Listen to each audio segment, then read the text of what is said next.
Dari orang menyembah Tuhan disuruh memuja api dengan tidak terasa. Mana Injil berbicara tentang kebesaran api? Injil hanya menghinakan api, menghinakan orang menyembah api. Ada orang Kristen sekarang menyalakan lampu lilin, lilin, ulang tahun lilin, habis kawin lilin, lilin, lilin. Ya Allah, kapan ini Nabi Isa mulai menyuburkan lilin? Hah? Kasihan orang Kristen, tertipu mentah-mentah. Maaf, saudara-saudara, saya bertanggung jawab kalimat saya ini. Saya bertanggung jawab, tapi sementara saya melihatkan perbandingan, biar saudara juga ada pertimbangan. Khalifah yang terbesar dalam dinasti Abbasiyin, Harun al-Rasyid. Harun al-Rasyid, istananya di Baghdad. Baghdad ini negeri Farsi. Di sana Harun al-Rasyid menciptakan negara Abbasiyin yang terbesar di dunia. Ajaib sekali, dalam kebesarannya sebagai raja, seluruh mahkota di dunia jatuh ke tangannya Harun al-Rasyid. Ketika duta Prancis yang pertama dikirim oleh Prancis ke Baghdad, diterima oleh Harun al-Rasyid, berdialog dengan Harun al-Rasyid. Harun al-Rasyid bertanya kepada duta Prancis, "Tuan, tahukah Tuan batas kekuasaan saya?" Katanya Harun al-Rasyid. Duta Prancis mengatakan, "Saya tidak tahu." Harun al-Rasyid mengatakan, "Tuan tanyakan, itu yang bisa mengasih keterangan batas kerajaan saya. Bukan manusia yang tahu. Yang tahu katanya awan. Awan di langit. Tuan tanyakan ke awan itu, di mana batas kekuasaan saya? Karena awan ini keliling dunia." Katanya awan nanti memberitahu sampai kemana awan jalan, di bawah awan itu rakyat saya. Kata Harun al-Rasyid. Ini tidak ada dunia yang tidak di bawah kekuasaan Baghdad. Begini hebatnya Harun al-Rasyid. Kalah Iskandar Dzulkarnain. Dan kalau tidak kalah, ini sama-sama hebat ini orang. Hanya zamannya berpisah terlalu jauh. Saudara tahu jaraknya Baghdad dengan Mekah. Harun al-Rasyid sebagai raja yang sedang berkuasa berangkat pergi haji. Rakyatnya mengantarkan dia sampai ke Mekah. Bayangkan saja pasukannya. Pasukan gajah, pasukan unta, pasukan kuda, pasukan ini, pasukan jalan kaki. Ini masing-masing pakai batalion. Beratus batalion pasukan mengantarkan dia ke Mekah. Belum lagi pedagang-pedagang kaya di Baghdad yang menjilat kepada raja. Sebab umumnya orang kaya itu pandai menjilat raja. Tidak saya sekarang, Harun al-Rasyid dulu juga begitu. Orang-orang kaya mengantarkan raja pergi haji, terus ke Mekah. Pegawai negeri jangan ditanya lagi, minta cuti mengantarkan raja haji. Ramai sekali. Itu hajinya Harun al-Rasyid yang pertama. Belum ditanya lagi kiai, pegawai Kementerian Agama, jawatan haji, rame-rame mengantarkan khalifah haji. Momen yang bagus ini diketahui oleh gerakan rahasia, gerakan kebatinan Farsi. Karena Farsi ketika itu juga punya gerakan kebatinan. Contohnya sekarang kejawen. Itu semangat ketuhanan yang Maha Esa. PSA-nya itu 10, 20. Ya. Ini modelnya gerakan kebatinan sekarang ini nih. Gerakan kebatinan di zaman Persia, di zaman Harun al-Rasyid dulu. Ini gerakan orang yang lari dari Islam. Tapi tidak berani terang-terang mengatakan agamanya apa. Sembunyi saja dengan semangat kepercayaan kepada Tuhan yang Maha Esa. Hakimnya perasaan, perasaan, perasaan. Tanyakan perasaanmu, tanyakan perasaanmu. Ya? Jadi itu ada kata-kata istilah yang lama-lama kelihatan kaki ular, bahasa Jawa kuno, bahasa Jawa kuno. Gerakan kebatinan ini mendatangi Harun al-Rasyid. Maharaja supaya ibadatnya Maharaja pergi haji diberkahi Allah. Tolong Khalifah ingati, orang tawaf itu beratus ribu banyak, keringatan, baunya busuk. Baiknya di dekat Ka'bah bikinkan dupa gede, dupa, tapi lebih besar dari dupa yang dipakai selamatan. So kalau orang selamatan maulidan, dupanya hanya kecil, arangnya sedikit, sedikit diambil menyan, sedikit ke situ. Marhaban Jadal Husaini, marhaban Jadal Husaini. Ya, kekecilan katanya orang Farsi. Coba Khalifah bikin di dekat Hajarul Aswad dupa gede. Ini sekian ton menyan dan kayu cendana. Kami kirim ke Mekah. Biar ada asap untuk orang tawaf, jadi harum semua. Tidak busuk-busuk. Bagus sekali pikiranmu, katanya Harun al-Rasyid. Waduh, jadi kamu ini berpikiran berbuat baik untuk orang haji. Jadi orang haji tidak batuk-batuk lagi, tidak kena ada obat menyan. So, biasanya kalau orang haji itu flu menjadi semua batuk. Kalau satu batuk seluruh keturunan haum, sedang tawaf, sedang salat juga batuk. Tapi kalau sudah ada dupa gede, dupanya pakai kayu cendana, kayunya dibawa berton-ton, bukan berkilo, berton. Jadi itu minyannya pakai truk, ngangkat ke sana, ini dibakar terus untuk orang haji. Terima kasih Harun al-Rasyid, sumbangan dari orang Farsi yang pura-pura masuk Islam padahal menyembunyikan sifat menyembah api, masih memuja api.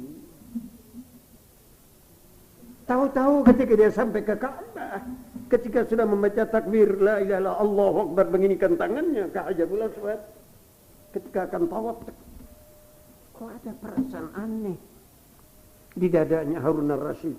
Hah? Dupa api mau diletakkan di sudut Hajarul Aswad. Seluruh orang haji akan diasapi dengan menyan. Cukuplah selamatan di Pekalongan saja, Jadal Husaini, Jadal Husaini. Tapi ke Ka'bah katanya api tidak boleh dibawa. Datang perasaannya, wah ini setan ini orang-orang Parsi. Kok saya disuruh membawa dupa gede ke Ka'bah? Ditolak oleh Harun al-Rasyid. Sampai sekarang tidak dibolehkan di Ka'bah membawa api. Cukup orang Kristen saja ditipu oleh Konstantin.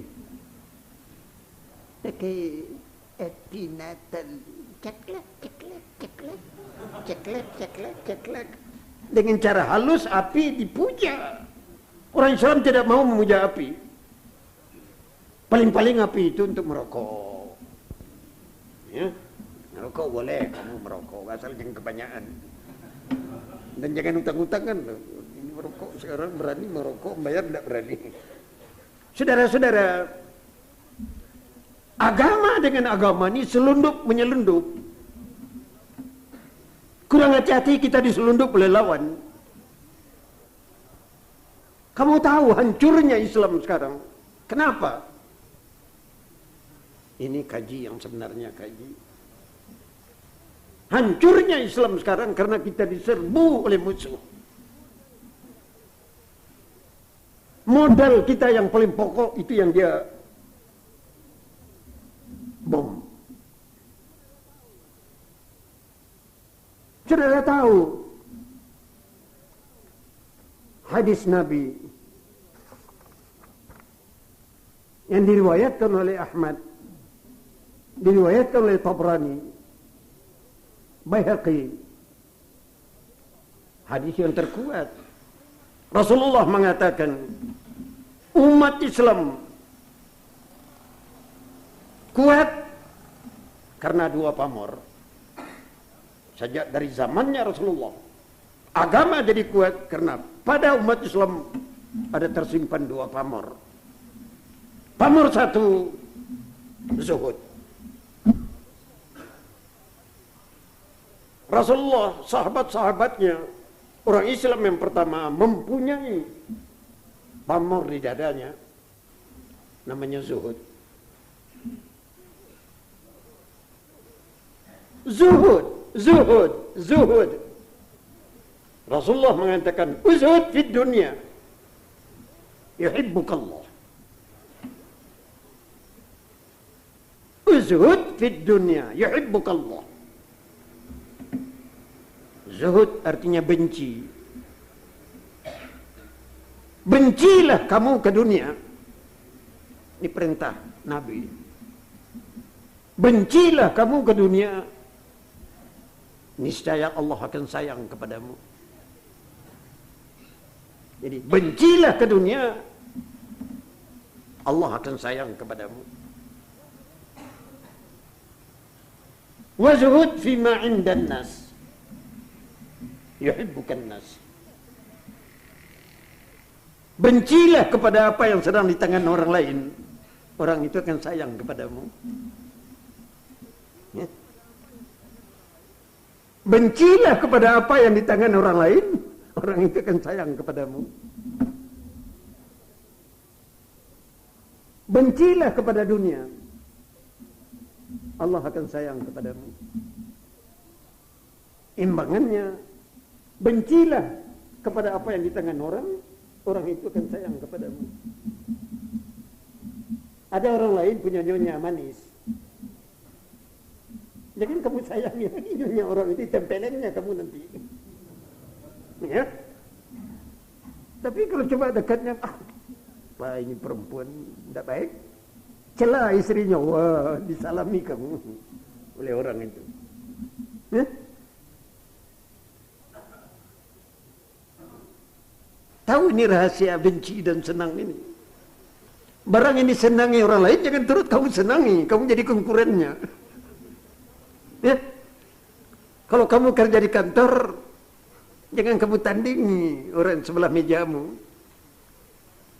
Kamu minta naik pangkat lebih dulu dari dia, kamu dimarahinya. Ya. Kalau kamu dagang lenganan orang lain, jangan kamu kamu cintai. Batikmu kamu sodor-sodorkan ke tangan lenganan tetanggamu. Tempelengnya kamu nanti.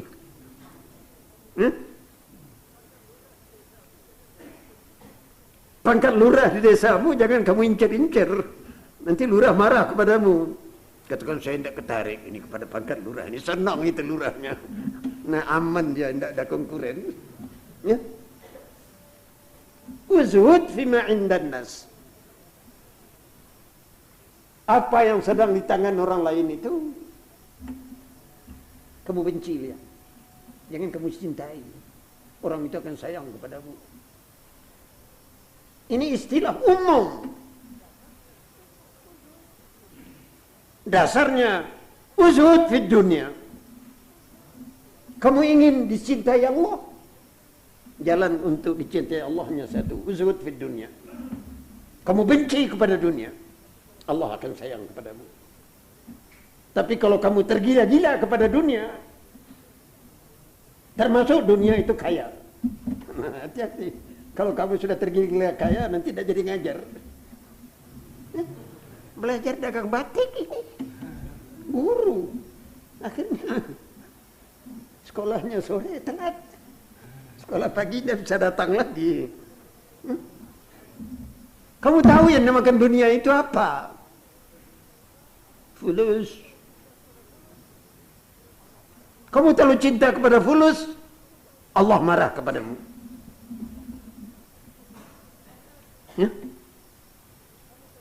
Pangkat.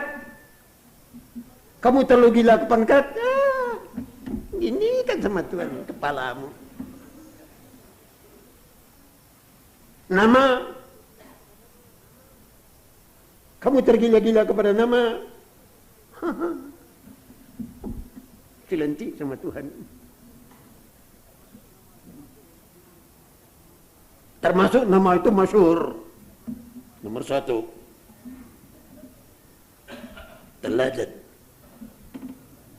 Ibu teladan, bajingan teladan, kiai teladan.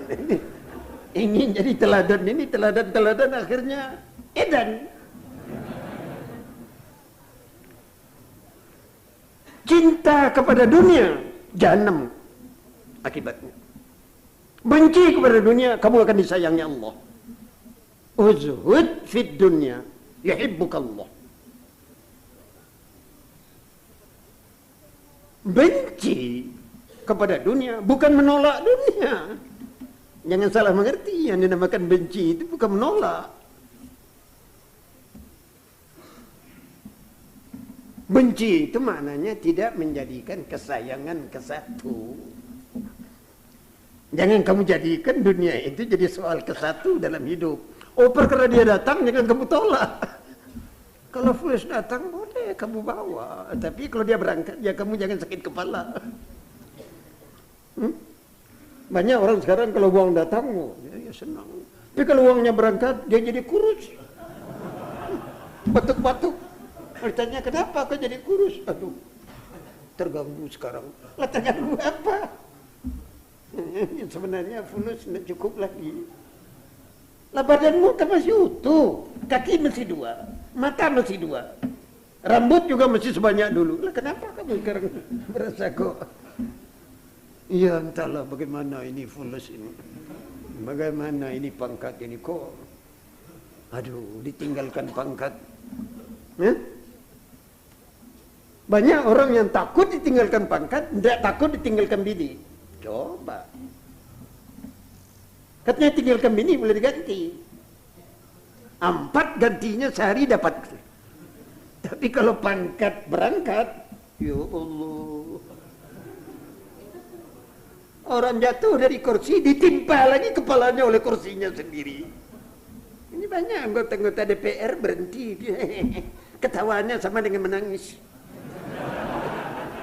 Sesudah turun pangkat itu, ketawanya sama nampaknya dengan menangis. Ini rindu dunia, cinta dunia, cinta dunia, cinta dunia. Kamu akan dimarahi Allah. Tapi kalau benci kepada dunia, Allah sayang kepadamu. Benci bukan menolak. Kalau kamu dikasih Allah duit, kamu letakkan di mana duit itu? Hah? Benar kamu. Asal jangan kamu letakkan jatimu. Ini dikasih fulus oleh Tuhan, disimpan dalam hati. Berangkat fulus, berangkat hati, jadi jantung. Tapi kalau di saku diletakkan dia berangkat boleh, saku kita tidak rusak apa-apa.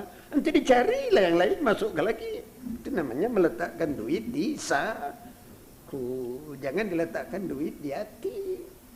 Kalau dia berangkat kamu sinting nanti kalau kamu letakkan dalam hati. Ya? Sekarang nyonya.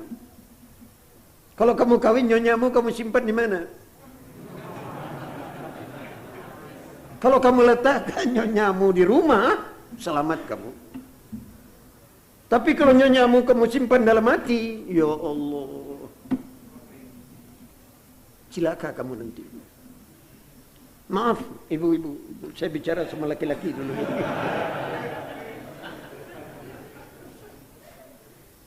Setan dengan orang perempuan, menurut pertimbangan Al-Quran,